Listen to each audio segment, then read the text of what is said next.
Broadcasting from the business capital of the world, this is the Podcast Business News Network.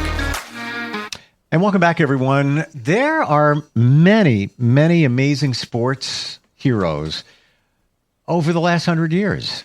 Now, let's take them and look at their background. And there's a substantial number of them that were in combat, especially in World War II. Something that a lot of us don't realize. We're going to talk with the author of a book today that he's done deep research into this. He's given much insight, and a lot of these are names that you know, but a lot of times we don't connect them with their service to our country.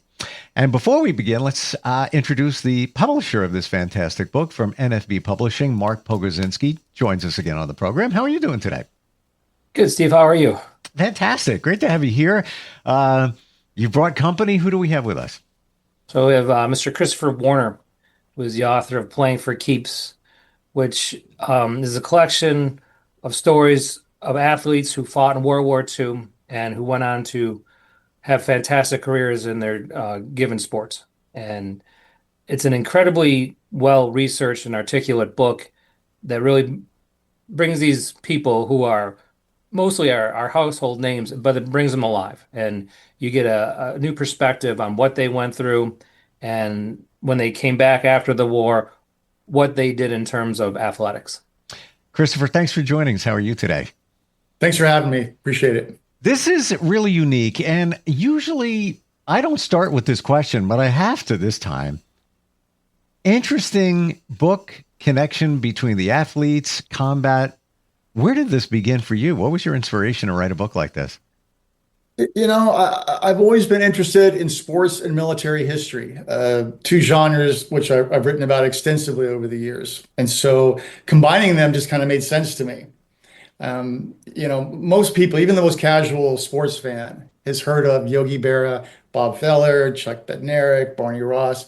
But what's far less known is the fact that they also took part in some of the biggest battles in history, from D-Day to Guadalcanal.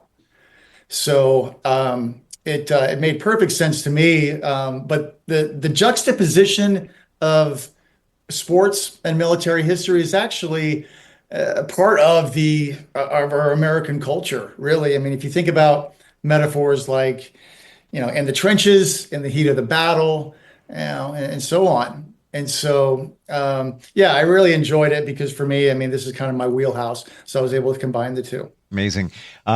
In to Win is another one. When you think of combat, when you think of sports, out of the legendary athletes in your book, which one stands out for you? Is there one that really kind of took you once you started digging into the history? Okay. All right. Now you're putting a gun to my head, Steve. Okay. So it's like your children. Pick your favorite kid. Yeah, I can't do that. You know, so there's 16 profiled in the book, and it's tough because you spend so much time writing about them and digging into research. And for me, it was just, you know, stacks of biographies, autobiographies, National Archives, their military records, and in some cases, speaking with direct family members. So you get very close, right? But there are some that, you know, just really are so incredible that it was almost as if I had to tamp it down a little bit. Otherwise, it was just going to sound too comic book superhero. But at the same time, though, these stories really happened. There's definitely a cinematic theme that runs through a lot of them. And I'll give you a few examples. Imlin Tunnell, who was a legendary defensive back, played for most of his career with the New York Giants and then the Green Bay Packers. And he served in the Coast Guard during World War II and was on a cargo ship that was hit by a Japanese torpedo. So during the chaos and the smoke and the fire, he sees one of his fellow sailors coming at him, fully engulfed in flames. And just instinctively, he tackled him and put out the flames with his bare hands. All right. And, you know, it was his friend. He didn't think twice about it. And that's just the kind of person he was. But it wasn't the first time that he would do something extraordinary and save another life. A few years later, he was on a different ship off the coast of Newfoundland, and another sailor fell into icy water and was drowning. Tennell jumped into the water, and mind you, Imla Tennell was from Philly. All right, he could barely swim. Jumped in the water, brought him to the shore, and and then goes on to have this Hall of Fame career. He was the first African American elected to the Pro Football Hall of Fame. I would say someone like Barney Ross. And if that name sounds familiar, it's because that was the name that Sylvester Stallone chose for the main character in The Expendables, right? And so he wanted a badass, right, who saves the world, and so Barney Ross, right, became the lead character. But Ronnie Ross was a real person and a championship boxer, three-time champion boxer. Grew up in Chicago, Al Capone, Prohibition era Chicago. So, you kind of had to be tough, and he was. So he goes off, fights in the South Pacific, and literally crawls out of the hell of Guadalcanal and earns the Silver Star for saving several of his fellow soldiers, killing over 20 enemy, and meanwhile is suffering from malaria, but gets through it somehow. So these are just a few stories that I hope people enjoy because they're all incredible, really, in their own right. I can't even imagine, Christopher, going through the research, and there's so much of it. The stories go on. Did you have a formula in your mind for what you wanted to put in the book? Like when you went in, it's almost like you're a CSI investigator going in, finding out the different pieces of the puzzle. Oh, I've got a little here. I'm going to take one over here. I'm going to take this piece over here to formulate the image and the vibe of your book. How did you do that? There's so much information you had to go through and really decide what to use. Yeah, and it was tricky. I mean, the main criteria was twofold, and that is they had to have been at the very top of their game in their respective sports, whether it be football, baseball, basketball, track and field, boxing. And then they also had to have seen significant combat.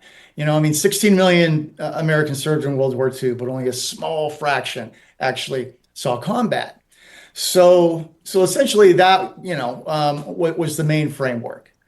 But then at the same time, though, there was a lot of information to sift through because, it's easy to get blinded by the glow of some of these larger than life superstars. And in one landmark case, Warren Spahn, right? Legendary left-hander, the most winning left-hander in Major League Baseball history. So, he comes out of the Army and immediately starts, just winning 20 games every year and Cy Young Awards, en route to his Hall of Fame career. So along the way, people, a lot of books are written about him. And some sports writers tended to just kind of embroider his war record and just say, oh, yeah, he ran into a machine gun nest and, singly won the war and he's Warren Spahn. Of course he did. Well, no, he didn't. And in a landmark case, Spahn sued one of the publishers for false praise. Now you think about that, right? I mean, most people would take whatever publicity they can. Not Warren Spahn. He was a stand-up guy. And he's like, no, I'm not a hero. All right. Now he actually did. He was wounded at the Battle of the Bulge, Battle of Vermeulen. And he did earn a battlefield commission, which is certainly, commendable. But, he didn't win a Bronze Star. He didn't win a Silver Star. All of that was made up. And it was important to him that he set the record straight. Wow. Imagine putting your head on the pillow every night and thinking people are thinking these things of you based on what was out there. What's your affinity with combat, World War II? Where does that come from? Sure. I'm going to scoot out of the way. And if you look up, that's my great uncle. And he flew combat gliders in World War II. And if you know anything about that segment of the war, combat gliders essentially were suicide missions, right? They were towed into battle and dropped either troops or supplies. And every landing was a crash landing, basically. right? Because you're talking about, no engine, no parachutes. So he managed to survive, and he didn't talk a lot about it, but my grandfather did, his brother. So I grew up hearing those stories, and that certainly piqued my interest. And I've Mm. always just been fascinated about stories. And coincidentally, my great uncle, Tom Warner, had been a really good athlete, had been a state champion high hurdler. And those legs, no doubt, came in very useful when he was actually Wow. in the thick of it. Amazing. Random question. Who is Sergeant Rock? Sergeant, Rock. I give up. When I was growing up, that was a comic book character. And that got me Oh, okay. into, reading about combat and being interested in that. And I would, Okay. read those stories in the comic book and then, start watching movies. And then that, eventually led to Saving Private Ryan and all those big type of combat movies. Fascinating connection here. Mark, when you got the concept for this book, what were you thinking? The stories themselves are standalone, but I thought like the theme of the book, the idea of sacrifice, putting aside careers, to fight for your country, to fight for a cause, and that these men who were to go on to become fantastic, world famous athletes were in, to use the term, the trenches. They saw combat, they saw horrible things, and they were able to come out of it and continue on with their lives. Many of them become incredibly successful.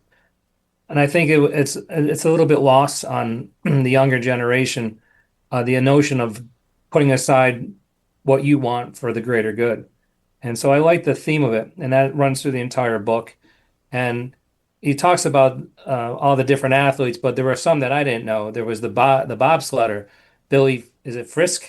Billy Fisk. Fisk. When I saw the picture of him, that guy is a Matt Knight idol. Like he is like the picture is striking and his pose in it. And then he goes on to be in movies. And when I read his section, what he went through, the fact that he did not wait for the United States to declare war because he was inspired, like, I'm going to go because I understand the cause and I'm going to go fight. And to do all that and be a fantastic athlete, to put that to the side and go, you know what, this is more important. This is more important than my career. This is more important than my house. This is something that needs to be done. And so the theme of sacrifice, and then to see the pictures that Christopher included, the one of Frisk, that one struck me the most because here was this guy who seemed to have everything. He was an athlete. He was incredibly handsome, and that didn't matter. What mattered was fighting for the right cause. Mm. Have you written other books, Christopher? No, I have written a lot about sports and military history, and this book, though, has been percolating and fermenting in my brain for a long time. So it's fine. I just feel like I've given birth. I'm much lighter now. Does it feel like, that being said, is it kind of a relief that you had the concept, you worked through the book? I mean, just amazing amounts of biographical information, historical information, all swirling in your head, on your keyboard, stacked on the desk, and all of that. Does it feel like a relief? Like, yes, I did it, and this is the way I wanted it to see, what people wanted to see. Yeah, I mean, I'm really pleased with how it eventually came out and the fact that we were able to include as many as over 100 images. And this is really important, and I got to commend Mark for this because I just felt that it really helped flesh out the narrative and brought it to life. Because if you can see, and in about half of the athletes that I profiled were household names before the war. Others blossomed later. And tragically, some never made it home. But the images, when you see someone like Bob Feller, all right, now just to put things in perspective, Bob Feller made his major league debut in 1936 at age 17. When most kids were in their junior year in high school, he was dominating grown men. All right, and this is arguably the golden age of baseball. Right? You're talking Joe DiMaggio, Jimmy Fox, Hank Greenberg. And so, I make the point in the book, with the possible exception of Shirley Temple, no young person in America, in Depression era America, had the same star power as Rapid Robert, as Bob Feller. And for him to be the first professional athlete to enlist after Pearl Harbor, right? And Mark had mentioned the sacrifice. Well, that was also financial. Okay. I mean, he went from being probably the highest paid, certainly probably the highest paid pitcher in the game, to go in the Navy, where he spent the next 4 years, mostly on the USS Alabama, a battleship, and saw numerous action. And so I'm pleased that when you read the book, you see the images, and it's not only photographs, it's battle maps, and in some cases, missing in action reports and other artifacts, some of which come from my personal collection. I'm a huge collector, and I love sports memorabilia. And and even if you don't, let's say, know a Barney Ross, well, you quickly see this guy was a pretty big deal. I mean, they had candy bars named after him, especially after Guadalcanal, because he was already a huge star, right? And just wildly popular. And then afterwards, and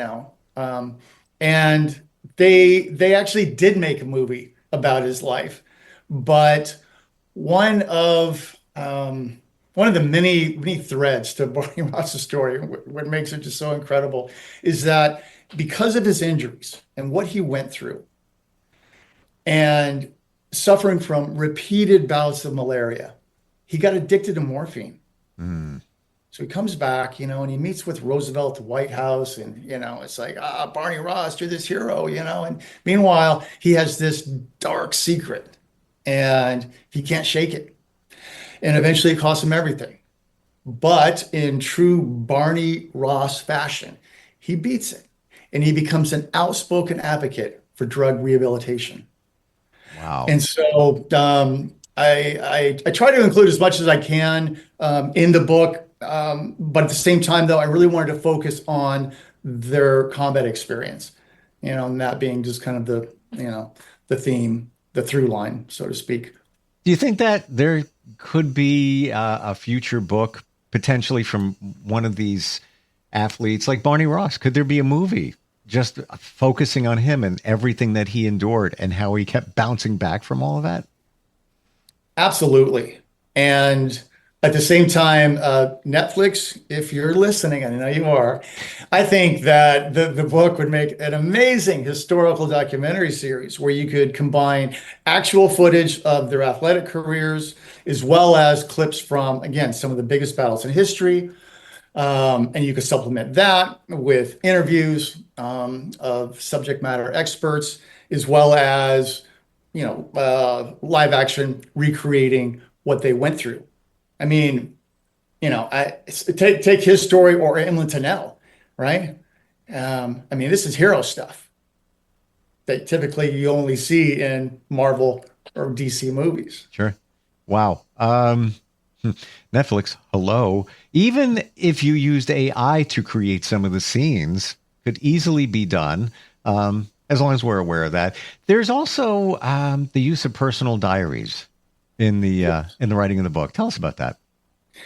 Yeah, I was fortunate to have gotten access to Billy Fisk's letters and the communication he had with his sister, and saying this is more important than anything.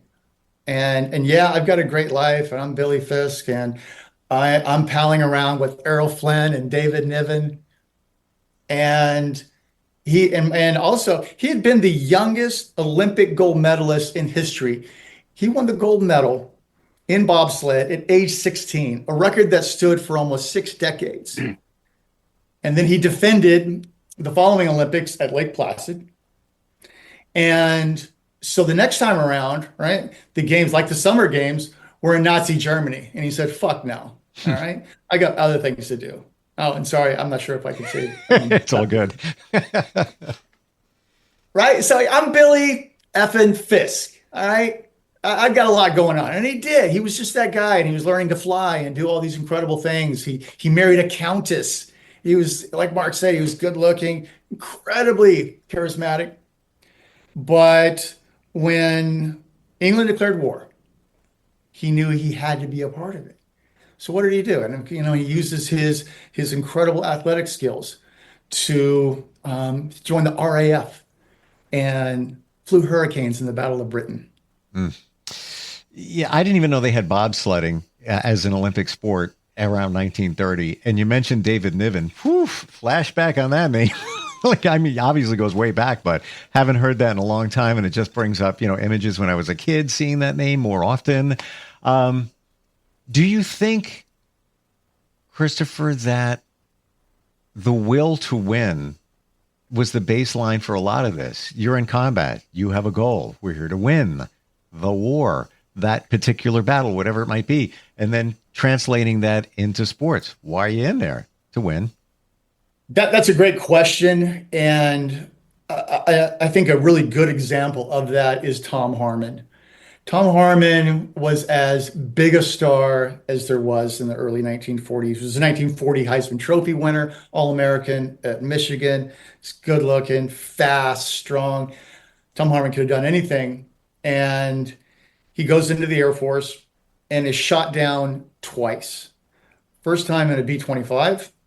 He was the only survivor. Then he goes to Fighter Command and flies P-38s and is involved in this just ferocious dogfight with Japanese Zeros in over Japanese occupied China, and scores 2 kills. And it's like charging these enemy planes head on, like just doing the kind of thing that you kind of like that Tom Harmon would do, right? Just doing Tom Harmon stuff. But he gets shot down again, and he's missing for the next 30 days.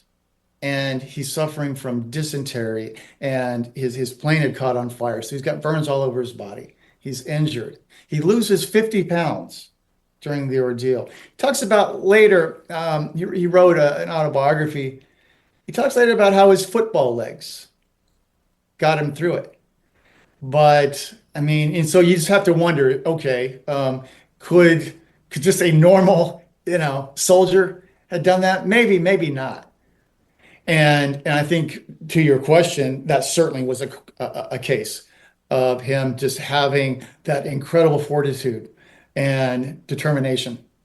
Incredible. Mark, when you got this book, and I don't know what form it came to you in, the editing of this, how do you edit a book like this? Because there's so much historical information in there. When I got it, it was pretty far along, and Christopher had done a lot of editing beforehand. You could tell just by him talking that each of these guys could have a 400-page biography, and to narrow it down. So I thought the focus on the combat and the athletics, that was the key. There wasn't a lot of biographical information of parents and stuff like that where you could get lost. So that was kept out of it because that wasn't the focus of the particular book. And I think that's important when someone goes into a project like this. I want to tell the stories that I want to tell. These guys there's more to them, obviously. But I have to edit because my book has a focus, and the focus was on combat in World War II and their athletics. So that remained the focus, adding the pictures, again, to enhance it, to make sure that it flowed nicely, that it looked good, and that it was easily accessible, which I think it is. Like, you can flip and, like, again, I'll go back to the Billy Frisk. You see his picture, you're like, never heard of this guy, because I think he's one of the more obscure ones in the book. Like, who is this guy? And then there's a picture of him with David Niven, and I remember David Niven from the movies, and so I was interested in that one because of the image. The image that brought me in, and I learned, whoa, this guy, he went above and beyond. Like, he didn't wait for the United States to enter. He's like, no, I'm famous. I assumed he was well off, and he's like, I gotta go fight because this is more important. So I think the focus was great, that it didn't waver.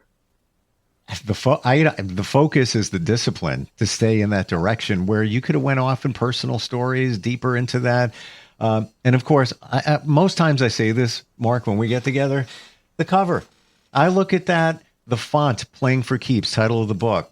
Takes me back to, things I've seen from the 1940s, that font, and even just the picture of a soldier with a helmet on firing a rifle, and that nostalgic look to it. And even the colors, they're kind of slightly muted, just spot on. Playing for Keeps. Find it on Amazon or nfbpublishing.com. And of course, if you're ever thinking about writing a book, it's all right there. Mark will walk you right through it. Mark, Christopher, thank you so much for being here today. Just an amazing subject for a book, and perfect for a documentary or a movie. I appreciate you both being here. Thank you for that plug, Steve. Appreciate it. I'm going to be honest with you. If I knew that was on tonight, I would be looking forward to it and would want to see it. And I truly mean that. And I don't watch a lot of TV. This is one I absolutely want to watch. It's exciting, and just the connection. And also, some were athletes and then signed up for the war. Just amazing. I appreciate you both being here. Thank you, Steve. Thank you. Thank you. We'll be right back.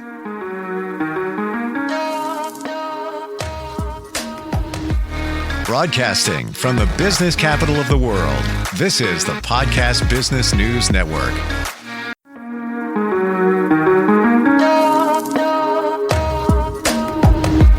Broadcasting from the business capital of the world, this is the Podcast Business News Network. Hi, this is Terry Crews, actor, former football player, game show host, father of 5, and all-around big dude. I'm also an expert on drama. I know all kinds of drama. There's the good kind that comes with having a house full of kids. There's the bad kind, like season-ending injuries. There's the necessary kind, like having an agent in Hollywood. And there's silly drama, like the drama around my percolating pectorals. And then there's the drama you can skip. Skip the drama that comes with not having your high school diploma or equivalency. Find free adult education classes near you and finish your high school diploma. Visit finishyourdiploma.org. Or text diploma to 97779. Message and data rates may apply. Reply STOP to opt out. That's diploma to 97779. And leave the drama to actors like me. Brought to you by the Dollar General Literacy Foundation and the Ad Council.